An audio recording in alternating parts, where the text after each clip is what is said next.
Hello and welcome friends, मैं हूं रविंदर और आप देख रहे हैं सेलक्रोनिक टेक्नोलॉजी। आज इस वीडियो में हम देखने वाले हैं कि कैसे आप सेलक्रोनिक के अल्फा V3 मॉडल को पैरेलल जोड़ सकते हैं और एक 3 फेज या सिंगल फेज का एक बड़ा इन्वर्टर बना सकते हैं। 3 किलोवाट और 5 किलोवाट दोनों के लिए कनेक्शन बिल्कुल सेम रहने वाले हैं। अगर आप कंपनी से ही 10 किलोवाट 15 किलोवाट मल्टीपल इन्वर्टर्स को ऑर्डर करते हैं तो कंपनी की तरफ से आपको bus bar, battery cable, parallel kit install और सॉफ्टवेयर की सेटिंग और AC/DC बॉक्स सब कुछ साथ में ही मिलता है। जिनके यहाँ पर पहले से अल्फा सीरीज के इन्वर्टर लगे हुए हैं, अगर वो अपने इन्वर्टर को इंक्रीज करना चाहते हैं, साथ में पैरेलल में एक इन्वर्टर लगाना चाहते हैं, तो आप इस पैरेलल किट को अमेजोन से बाय कर सकते हैं और इस वीडियो को देखकर आसानी से इंस्टॉलेशन कर सकते हैं। तो आइए स्टार्ट करते हैं ये वीडियो।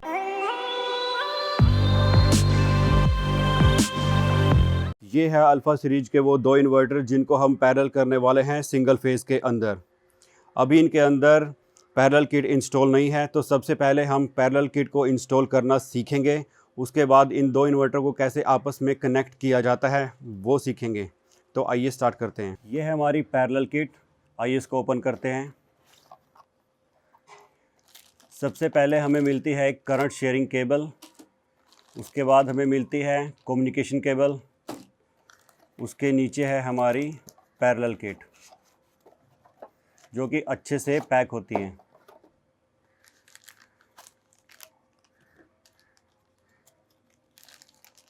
तो ये हमारा पैरेलल कार्ड है जो हम इन्वर्टर के अंदर लगाएंगे। तो आइए इसको लगा देते हैं। सबसे पहले यहाँ पर दो पेंच हैं, इनको रिमूव करना पड़ेगा, उसके बाद ही यहाँ से खुल पाएगा। तो आइए इनको रिमूव कर देते हैं।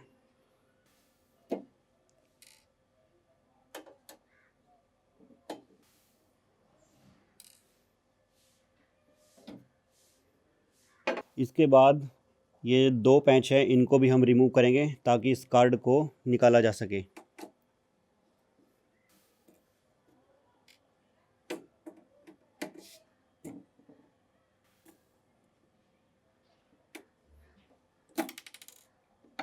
अब पहले इस कार्ड की जो पावर सप्लाई है इसको आप धीरे से निकाल दीजिए, सावधानी से, ताकि ये टूटे नहीं। और इस कार्ड को आप साइड में कर दीजिए, ये पूरा रिमूव करने की ज़रूरत नहीं है। इसके नीचे ये डमी कार्ड आएगा, इस डमी कार्ड की ही जगह हम अपने पैरेलल कार्ड को लगाएंगे। तो सबसे पहले इसको रिमूव करना होगा। तो इससे भी आप सबसे पहले इसकी पावर सप्लाई निकाल दीजिए और जो यहाँ पर कम्युनिकेशन पोर्ट है वो भी निकाल दीजिए। ये कम्युनिकेशन भी निकल गया है। अब यहाँ पे दो स्क्रू हैं, इनको ओपन कर लीजिए।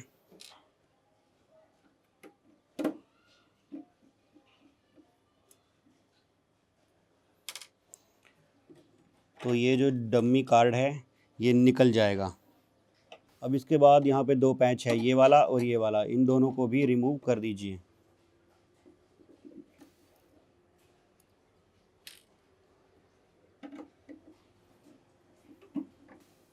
तो उन स्क्रू को खोलने के बाद ये क्लिप निकल जाएगा और यहाँ पर जगह बन जाएगी जिससे हमारे पैरेलल कार्ड के पोर्ट निकल जाएंगे। अब अपने पैरेलल कार्ड को लगाते हैं।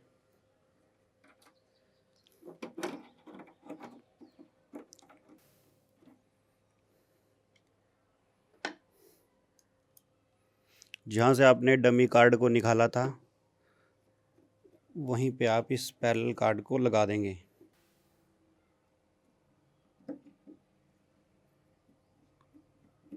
अब दोबारा ये कम्युनिकेशन केबल लगा दीजिए और पावर सप्लाई भी लगा दीजिए।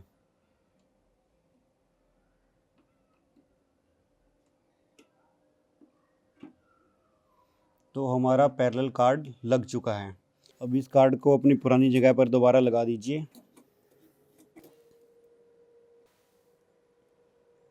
पावर सप्लाई को भी दोबारा से लगा दीजिए।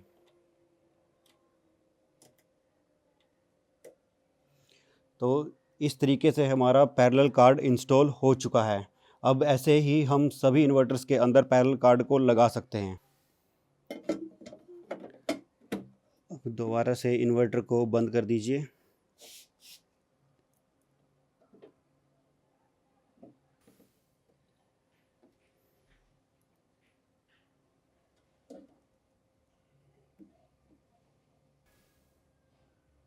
जब आप इनको दीवार पे लगाएं तो इनके बीच में आप वेंटिलेशन के लिए गैप ज़रूर देंगे, ताकि यहाँ से आसानी से हवा दोनों इन्वर्टर के अंदर जा सके। अब जो आपको करंट शेयरिंग केबल मिली थी उनको आप निकाल लीजिए।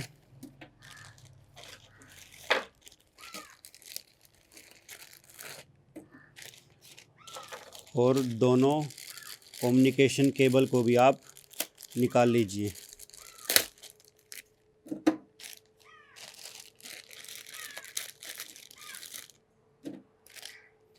अब हम देखेंगे कि करंट शेयरिंग केबल को कैसे लगाते हैं। आप एक बात का ज़रूर ध्यान रखिएगा, जब आप इसको सिंगल फेज़ में कनेक्ट करेंगे, एक सिंगल फेज़ का इन्वर्टर बनाएंगे, तब आपको करंट शेयरिंग केबल यूज़ करनी है। लेकिन जब आप 3 फेज़ बनाते हैं तो आपको करंट शेयरिंग केबल 3 फेज़ में यूज़ नहीं करनी है। तो आइए देखते हैं कि कैसे हम इसको लगा सकते हैं। आपको इन्वर्टर के साथ भी मैनुअल मिलता है और पैरेलल किट के अंदर भी एक मैनुअल मिलता है। जब आप इसको ओपन करेंगे और 5th नंबर पेज पे जाएंगे तो आप देख सकते हैं कि 2 इन्वर्टरों को सिंगल फेज़ के अंदर कैसे कनेक्ट किया गया है। इसमें हमें देखना होगा कम्युनिकेशन कनेक्शन। इसमें हमें जो ये डॉटेड वाली लाइन है ये हमारी करंट शेयरिंग केबल है, और जो सीधी लाइन है वो हमारी कम्युनिकेशन केबल है। तो इस डायग्राम को देखकर ही आपको कनेक्शन करने हैं। जैसे कि दिखाया गया है, करंट शेयरिंग केबल दोनों इन्वर्टरों में क्या है कि जो पहले स्लॉट है वो पहले में जा रही है, दूसरे स्लॉट से दूसरे में जा रही है। लेकिन जो कम्युनिकेशन केबल है वो पहले स्लॉट की लास्ट में जा रही है और दूसरे स्लॉट की पहले में जा रही है। तो इस हिसाब से आप सारे कनेक्शन कर सकते हैं। इसके नीचे 3 इन्वर्टरों के कनेक्शन दिए गए हैं, उसके बाद 4 inverter, 5 inverter, up to 9 inverter connection दिए गए हैं। उसके बाद आपका 3 फेज़ के कनेक्शन दिए गए हैं, P1, P2, P3। तो इस मैनुअल को देखकर आप 3 फेज़ का भी कनेक्शन कर सकते हैं और सिंगल फेज़ का भी कनेक्शन कर सकते हैं। इसके लिए आपको टेस्ट पिन का यूज़ करना होगा, क्योंकि ये जो इसके अंदर पैच है वो काफ़ी बारीक हैं, तो सिर्फ टेस्ट पिन ही इसके अंदर जा पाएगा। तो सबसे पहले हम इस केबल को लगाएंगे पहले नंबर पे और स्क्रू को टाइट कर देंगे। ये अच्छे से टाइट होना चाहिए, ये हिलनी नहीं चाहिए। उसके बाद जैसा डायग्राम में था, पहले का दूसरे के पहले में, तो इसको भी हम ऐसे ही टाइट कर देंगे। तो ये करंट शेयरिंग केबल लग चुकी है। अब ऐसे ही हम दूसरी केबल को लगाएंगे दूसरे का दूसरे में और इनको अच्छे से टाइट कर देंगे।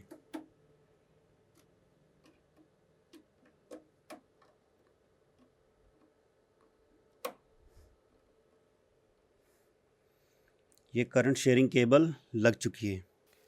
अब लगाते हैं कम्युनिकेशन केबल।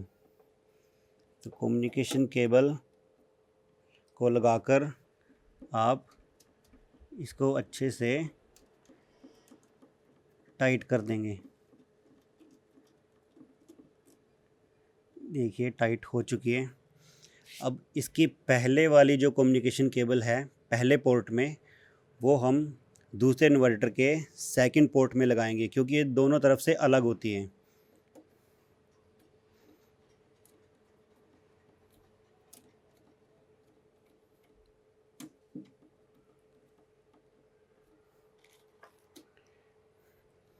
ये देखिए दोनों पोर्ट अलग हैं।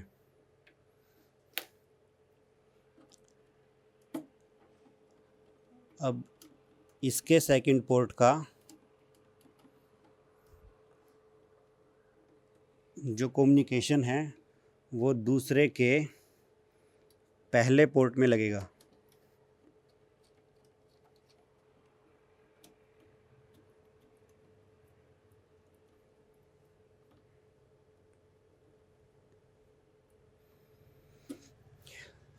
तो ये देखिए हमारे पैरेलल कनेक्शन हो चुके हैं।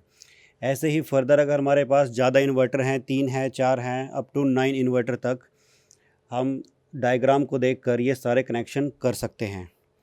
ये हो गया आपका सारा मैकेनिकल पार्ट। जब हम एक से ज़्यादा इन्वर्टर को यूज़ करते हैं तो ये विदाउट बैटरी काम नहीं कर सकते। आपको बैटरी लगानी ही है। बैटरी हम केवल उस कंडीशन में नहीं लगाते जब हम एक यूनिट को यूज़ करते हैं। उस कंडीशन में हम बिना बैटरी के भी इसको यूज़ कर सकते हैं, बैटरी के साथ भी हम इसको यूज़ कर सकते हैं। लेकिन जब हम एक से ज़्यादा इन्वर्टर को जोड़ेंगे, यानी हम पैरेलल करेंगे सिंगल फेज़ या 3 फेज़ में, तब इन सभी इन्वर्टर को हम कॉमन बैटरी बैंक से ज़रूर जोड़ेंगे। बिना उसके इन्वर्टर काम नहीं करेंगे। अब हमें सॉफ्टवेयर के अंदर सेटिंग करनी होगी पैरेलल की, तो वो कैसे करते हैं आपको दिखा देते हैं। सॉफ्टवेयर की सेटिंग के लिए हमें इन्वर्टर को ऑफ़ ही रखना होगा, और जब ये ऑफ़ होगा उसी कंडीशन में हम पैरेलल की सेटिंग कर पाएंगे। अभी इन्वर्टर ऑफ पोजीशन में है, लेकिन इसकी स्क्रीन यहाँ पे ब्लिंक कर रही है, तो आपको एंटर बटन दबा कर रखना होगा थोड़ी देर के लिए। ये सेटिंग आ गई, देखिए सेटिंग्स ओपन हो गई है। अभी भी स्क्रीन ऑन है। यहाँ पे हम जल्दी से चलेंगे 28 नंबर की सेटिंग के ऊपर। अब मैं एंटर प्रेस करूँगा। अब देखिए यहाँ पर सिंगल इन्वर्टर के लिए SIG, 2 या 2 से 9 इन्वर्टर तक के लिए सिंगल फेज़ में PL पैरेलल फंक्शन, और अगर 3 फेज़ में लिखा है तो पहले इन्वर्टर के लिए 3P1, दूसरे के लिए 3P2 और तीसरे फेज़ के लिए 3P3। इसके बाद हम इन्वर्टर को ऑन करेंगे तो यहाँ पे H5 आएगा। H5 आ गया, इसका मतलब आपके पैरेलल की सेटिंग हो चुकी है। तो इस 5 किलोवाट के इन्वर्टर के ऊपर आप चला सकते हैं 2 1.5 टन के AC, 2 गीज़र, 2 माइक्रोवेव, 2 1 HP के समर्सिबल पंप और एक 3 HP की मोटर। इन्वर्टर के लेटेस्ट प्राइस के लिए आप जा सकते हैं amazon.com पर, flipkart.com पर, और आप हमारे डीलर से भी परचेज़ कर सकते हैं। डीलर से परचेज़ करने के लिए आपको जाना होगा www.cellchronic.com पर।